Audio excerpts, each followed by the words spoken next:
In this lesson we're going to learn about the passive voice. We'll try to know how to make it, why to use it, and when to use it. Let's start with a funny situation. Can you say who will replace whom? You get it. The robot will replace the lazy employee. To make it, we use different tenses of the verb to be, such as is, are, was, were, is being, have been. And we put the main verb into the past participle form.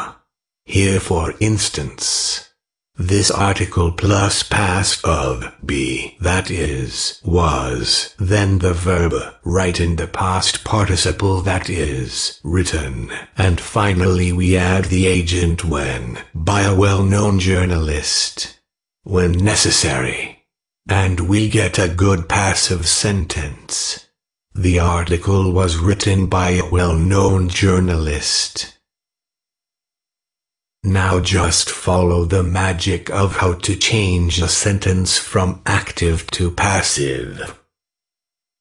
The following table shows you the form changes in different tenses.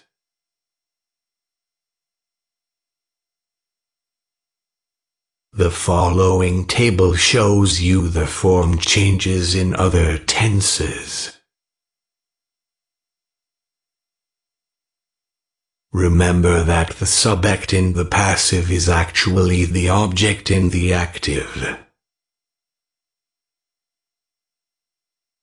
In English we use the passive only when it is necessary, and in certain situations. The following explains to you why we use the passive.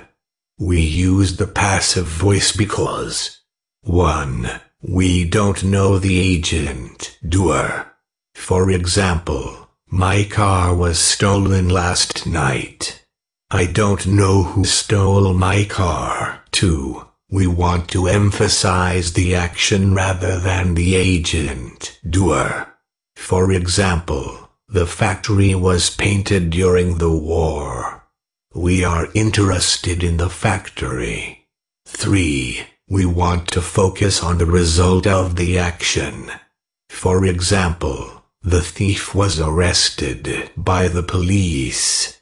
4. We don't want to say who the doer is/was. For example, a mistake was made. Active voice, I made a mistake. In what situations, oral or written situations, do we often use the passive voice? The passive voice is usually used in newspapers/news, formal notices, scientific or technical writing,